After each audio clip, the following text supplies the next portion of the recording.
Okay, everybody, I don't have a way to cut my big squash up.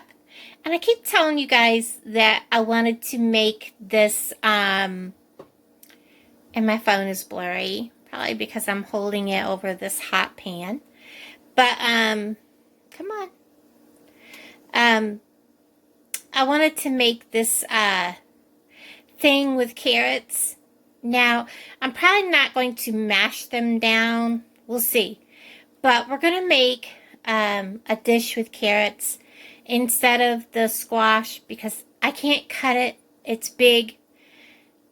Butternut squash is hard for me to cut the skins off, cut them up and cut the skins off. So we're going to do carrots instead. And we're going to make a sweet carrot, a sweet buttery carrots that kids will eat. And I'll bring you back for that, along with some other side dishes that we're going to make. So, hang on with me. Okay, guys, this is so simple. My carrots are done. It's super soft, just the way you want them. Doesn't matter if you cut up whole carrots and do this. You use baby carrots, or if you do it with canned carrots. Kids love this. They're hot. I'm going to get rid of my pan, whatever, kettle. Grab a spoon. Just trust me, you don't want your hands in that. That's burning hot. You're going to want some butter. This is something you can make ahead of time. Put it in the fridge overnight. Or you can put it in one of the little crock pots and let it warm up. We're going to add butter. You did not just see that happen. And we are going to add not a whole lot of brown sugar, just enough to sweeten the carrots. We're going to put the lid on, and we're just going to swirl that around.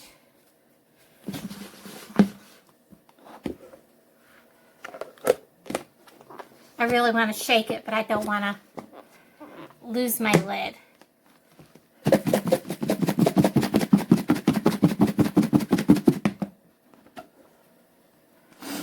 We'll shake it some more.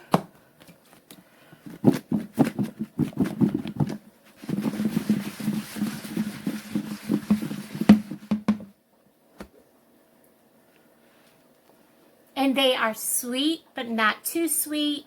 And they're buttery. And you can make this ahead of time. Put it in the fridge. Bring it back out the day you're going to eat it. Next day, warm it up. Or just drop it in a crock pot to keep it warm. So there is really nice side dish that the kids are going to love. I'll bring you back for more. Okay, everybody, we are going to start making homemade stuffing, dressing, whatever you want to call it. This is about what size I tear it up. There is about 10 slices of bread in here. You can use whatever bread you want. I'm not going to have you watch me do this. We're also going to need diced onions. If you want to put celery in it, you can put celery in it. I'm not going to. I'm going to use sage, ground sage. You can use poultry seasoning if you'd like. You can also use thyme. Thyme is a little stronger. I have left my bread sitting in this bowl for a couple hours, so it's a little not so moist.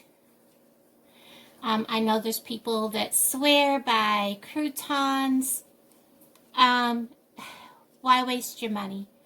Guys, money's tight. Don't waste your money. You can, you also want to have salt, pepper. Season it however you would like. But honestly, good old-fashioned stuffing, dressing, however you want to put it, doesn't need a whole lot. And I don't stuff my bird. My bird is already going.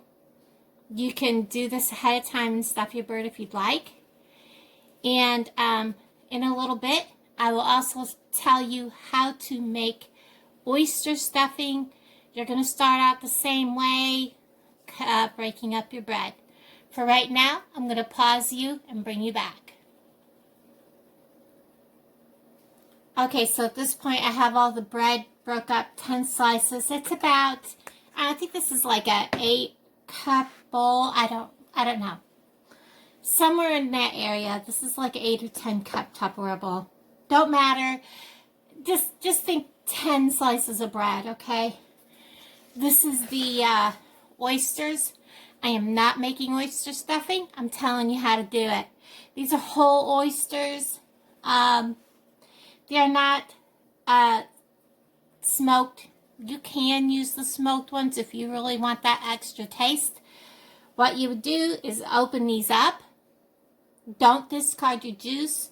You're going to want to scoop your oysters out, kind of like draining the juice as you go back into the can.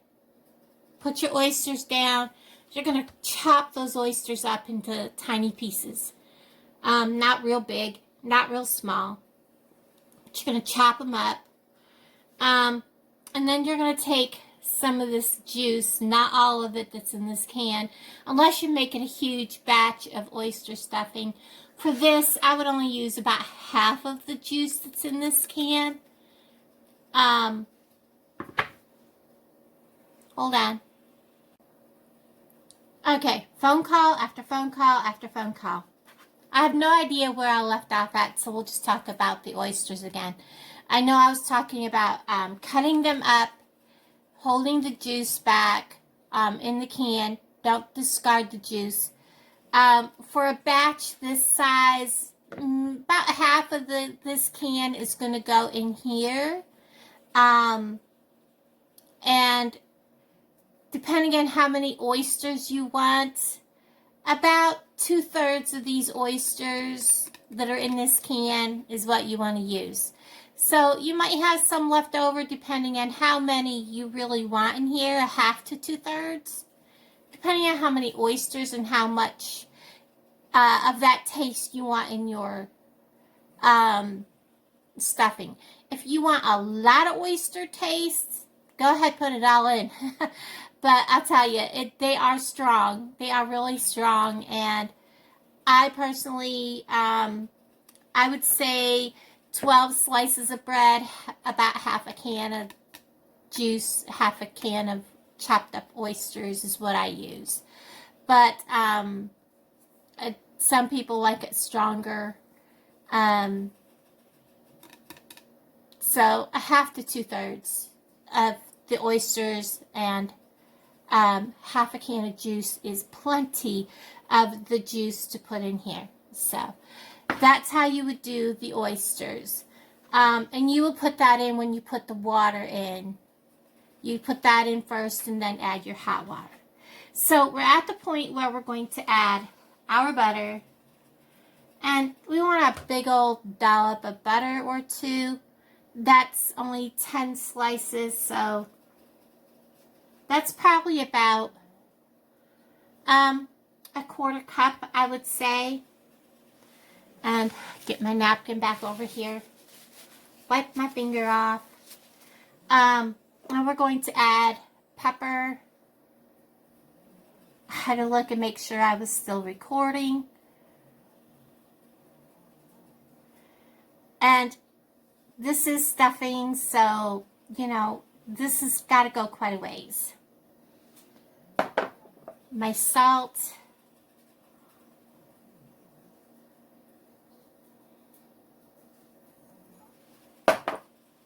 And I'm probably going to sneeze. And I'm just going to open the sage. Hold on. Pepper overload. And the sage, I'm just going to gently sprinkle sage. I want to make sure it doesn't come out too quick. That's probably enough, and we can add more as we go. And then the onions, I'm just going to add, that's roughly a handful, well, a little more. So roughly about, I'd say that's like half of a about a medium onion, small to medium onion. And I'm going to go get my boiling water, and I'll be right back. So I will tell you that this is where you would add your chopped up oysters, half a can or so of your juice, and then pour in, not all at once, your boiling hot water onto your margarine to get that to start melting. We're going to stir that all in.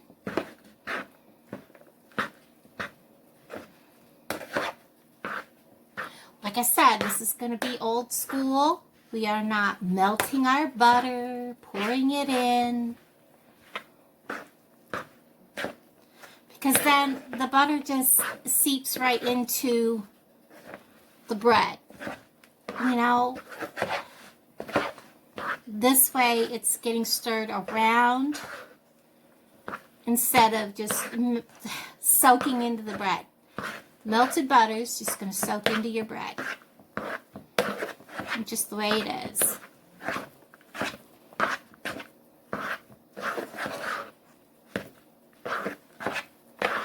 Alright, I am not going to stir this any longer because I can tell you, well, give it a little bit of stir because I had some down in the bottom. I need to get that up out of there.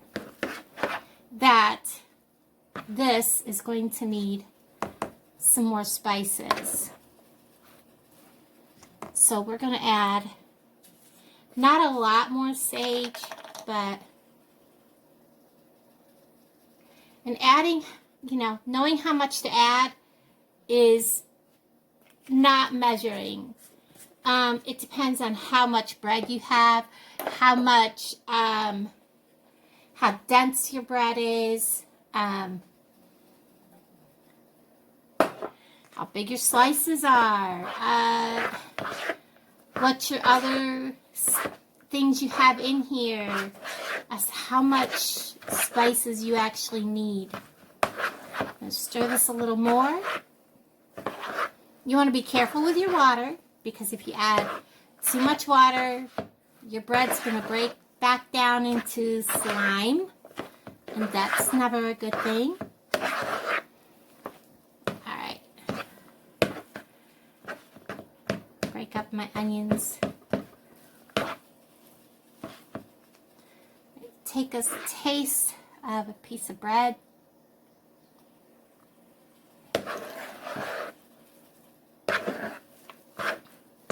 It is just a titch dry. I'm going to add just a bit more hot water. I'm just going to like drizzle it in places. Give that all a stir.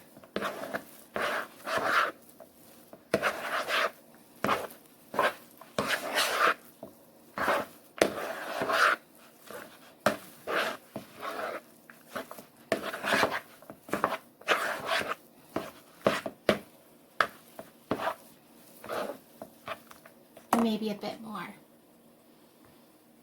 because you definitely don't want to have to try to add bread to this. I think that should be plenty.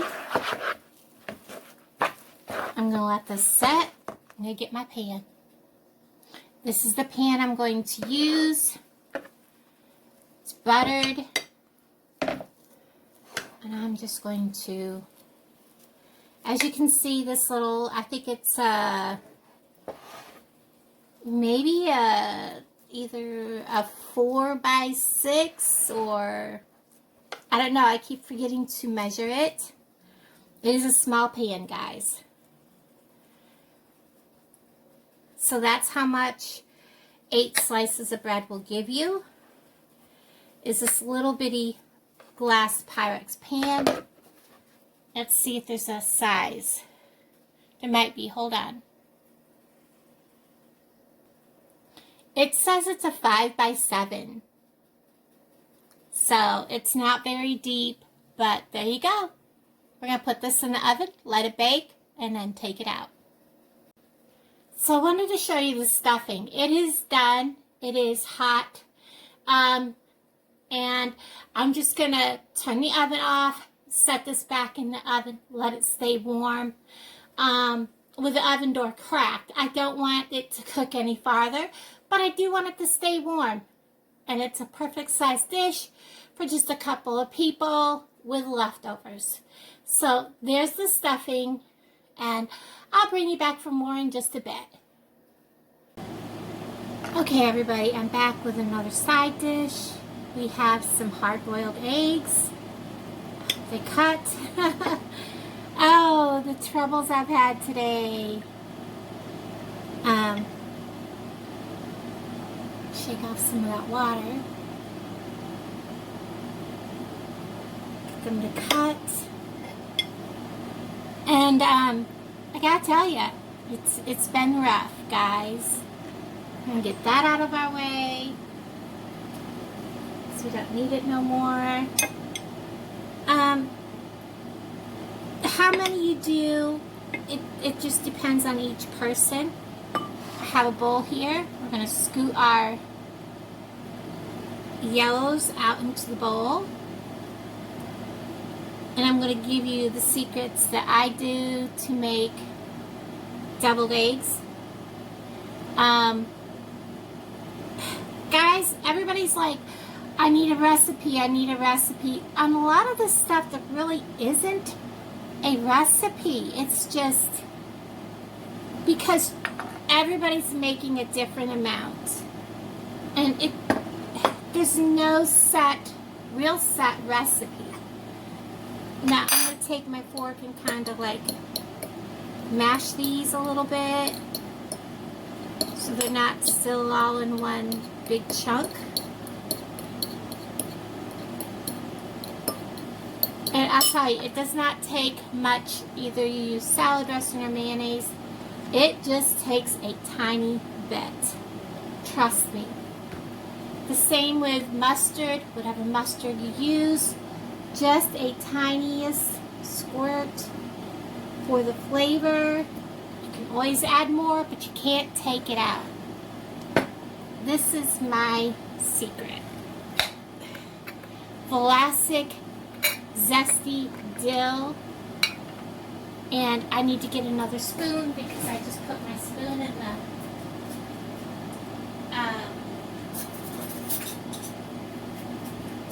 mayonnaise. And you just want a tiny drizzle of the pickle juice. Oh my gosh, that pickle juice is so good. And then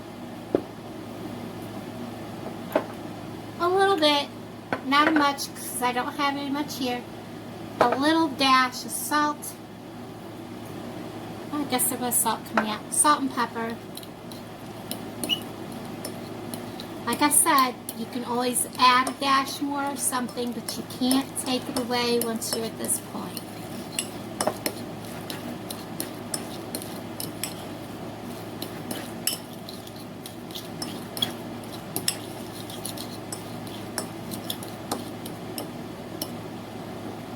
And you see how tiny of an amount I used?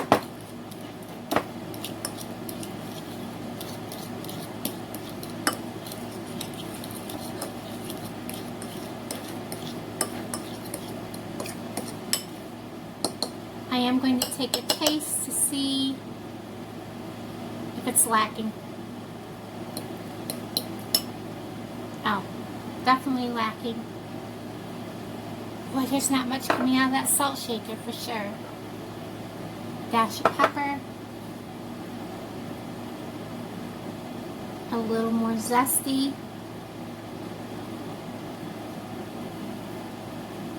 Just a dash more mustard. Let's give that a stir.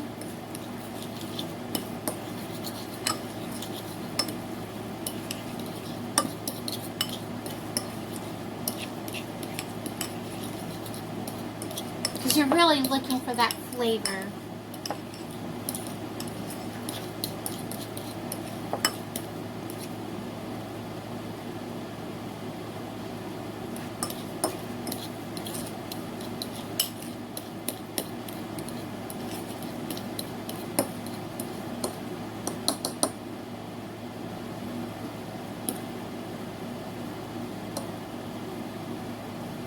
try that.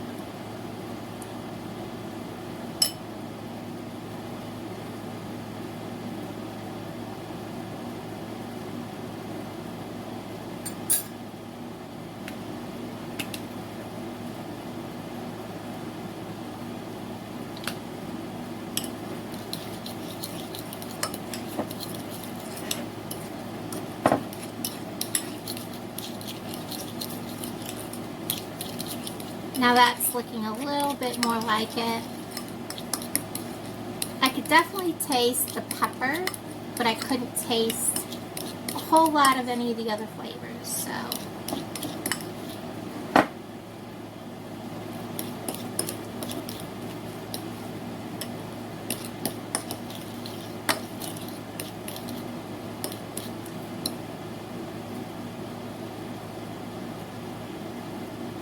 Trying to just get a little bit, maybe a little more pickle juice because it needs a little more zest. And just a dab more mayonnaise, not a lot. Another shake or two of salt, shake of pepper. Let's get the salt done.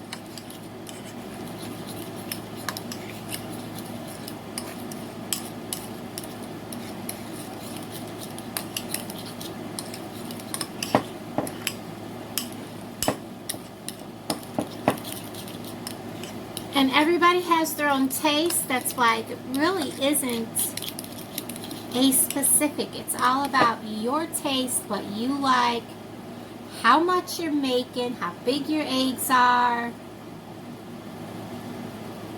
And that is perfect. We have an egg here that's kind of falling apart, but we're going to go ahead and fill it. You can definitely taste that there's pickle juice, but not too much. It's perfect.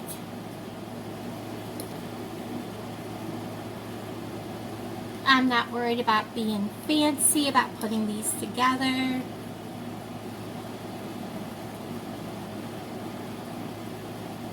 Three.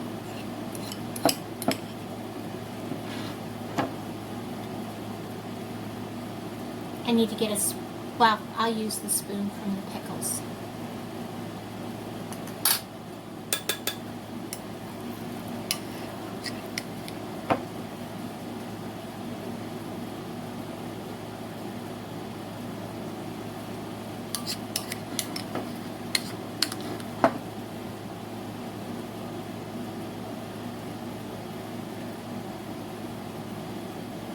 Now you can of course go ahead and top these with whatever it is you'd like to, paprika, a little bit of parsley, anything you would like, but that's how I make mine. That's my little secret, I guess. It's not really a secret.